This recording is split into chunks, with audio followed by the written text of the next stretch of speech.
मैं तो जहाँ था वहीं हूँ। एक भूपेश भाई ने जोड़ लिया है उप कप्तान के रूप में साथ में। 2.5 साल की जो बात थी वो इतनी चली मीडिया में, हम लोग उसको ना रोक पाते थे ना कुछ कर पाते थे, और उसके चलते एक कौतूहल सा हो गया था कि भाई क्या है। बाबा साहब आप ही ने कुछ कहा होगा तभी तो चलता था। मैंने हमेशा जवाब दिया, मैंने अपने से कभी नहीं कहा। छत्तीसगढ़ में डिप्टी सीएम के पोस्ट पर बैठे बाबा जी को एक बार फिर से कांग्रेस आला कमान ने विराजित किया है। टीएस बाबा जी मेरे साथ में है। बाबा जी, बहुत दिनों के बाद आपकी वापसी हो रही है और सक्रिय तौर पर कांग्रेस पार्टी ने आपको ऐसा लिया है और बहुत गंभीरता से लिया है, उस बारे में क्या कहना चाहते हैं? वापसी तो मैं तो जहाँ था वहीं हूँ। एक भूपेश भाई ने जोड़ लिया है उप कप्तान के रूप में साथ में।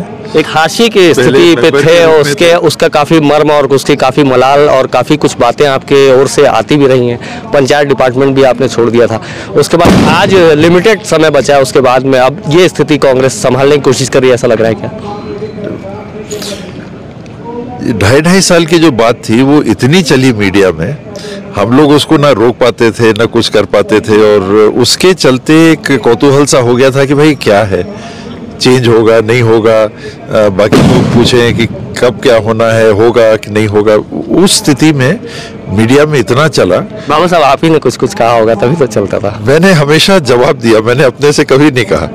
और मीडिया के साथियों ने पहले दिन भूपेश भाई जब मुख्यमंत्री घोषित हुए थे, उस दिन से वो 2.5 दिल्ली में किसी मीडिया चैनल ने चला दिया, और वो अभी तक हम लोग का पीछा कर रहा था। बंद कमरे में कुछ बातें हुई थी आपकी ओर से, कहा जाता था। स्वाभाविक है, अभी पार्ट बंद है जी। तो बाबा साहब अभी आगे की राजनीति, आगे के परिवेश को कैसे लेके चल रहे हैं? अभी आपको पाटन भी जिम्मेदारी दी गई है, भूपेश बघेल जी का इलाका है और क्षेत्र है, उस जगह पे आपको खासतौर पर जिम्मेदारी बूथ के कार्यकर्ताओं को संजोने की दी गई है, इसको किस रूप में लिखते हैं? हम लोग बैठे थे, बस्तर संभाग की जवाबदारी का हम लोग वो कर रहे थे, कौन कहाँ जाएंगे जी। और उसी समय हुआ कि अब बस्तर के बाद में दुर्ग संभाग में करना है, तो भूपेश भाई ने कहा महाराज पाटन जाएंगे। अच्छा। तो भूपेश भाई ने भेजा है, मैं उनके प्रतिनिधि के रूप में हाजिर हूँ। बाबा साहब आपकी एक रील वायरल हो रही थी जिसमें आप प्लेन से नीचे डाइव लगाते हुए देखे जाते, कहीं ऐसा तो नहीं उस प्रभाव को, उस खुशी को देखते हुए कांग्रेस पार्टी को यह एहसास हो गया कि अब बाबा साहब को बुलाना बहुत जरूरी है? नहीं, मेरे ख्याल से ऐसा कुछ नहीं, काम तो सब चल ही रहा था, साथ में हम लोग काम कर रहे थे। 19-20 थोड़ा बहुत कहीं भी होगा, थोड़ा सा रहता है। कोई पार्टी के लिए ऐसी कुछ बात रखे हो आप, या कुछ ऐसी जैसे पिछले बार भी जो चर्चा में हुई या हुई हो नहीं हुई, आप बेहतर बताएंगे। आगे के लिए कोई परिस्थिति ऐसी कोई तय हो रही है कि आगे चल के आपकी राजनीति में कम से कम कोई मतलब रोक ना सके, उस राजनीति में आप सक्रिय तौर पे भी आगे भी मतलब महसूस किया जाए पार्टी को? इसमें ये जो बैठक थी दिल्ली में, ये आगामी चुनाव को लेके बैठक थी कि क्या तैयारियां हैं, और सबके सुझाव कि जो इश्यूज हैं, अगर कोई किसी के मन में कोई बातें हैं कि जो भी इश्यूज चुनाव के मुद्दे हो सकते हैं, उनमें किनको क्या बोलना है, तो उसी बाबत ये मीटिंग बुलाई गई थी और बहुत सकारात्मक ये बैठक थी। और बैठक में ही ये सारी बातें हो रही थी। सामूहिक लीडरशिप की बात हुई।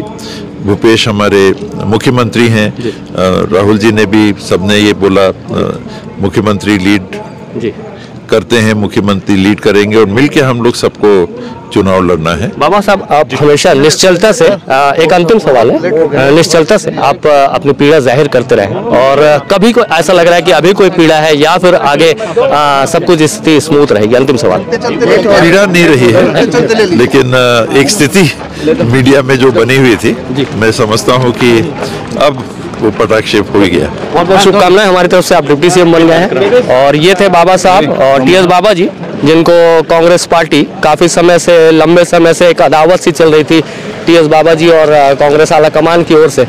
तो ये अदावत फिलहाल खत्म हो गई है, हालांकि 3 से 3.5 महीना बचे हैं चुनाव को।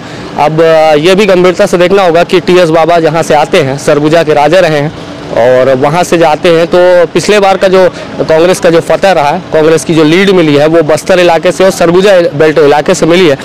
तो अभी हालांकि कांग्रेस पार्टी ये भी सोच रही होगी कि सरगुजा बेल्ट में और इतने प्रतिभावान जो कांग्रेस के सिपाही हैं उनको एक जो उनका मलाल था उसको पूरा कर दिया जाए, और कांग्रेस पार्टी में उनको एक वास्तविक तौर पे जो उनका स्थान उनमें मिलना चाहिए था, जिसकी ये लगातार अपने मर्म को जाहिर भी करते थे। मीडिया की बातचीत में कई बार इन्होंने कहा है कई बार दबी जुबान में जो केजरीवाल सरकार है उनकी भी तारीफ की है। पंजाब में किस तरह से केजरीवाल एक दूसरे एक ऑप्शन के तौर पे आए हुए, और आम आदमी पार्टी को भी इन्होंने काफ़ी बार अपने बयानों में लिया है।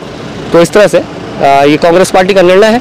अब डिप्टी सीएम बना दिया गया है। आगे की परिस्थितियाँ आज चुनावी कैसी होती हैं, आगे बंद कमरे में और क्या बातें हुई होंगी, ये धीरे धीरे जैसे जैसे टीएस बाबा साहब से हम और इंटरव्यूज़ लेते रहेंगे या फिर कांग्रेस के और लोगों से बातचीत करते रहेंगे, जो भी तथ्य या बातें सामने आएंगी आपको ज़रूर पहुंचाते रहेंगे।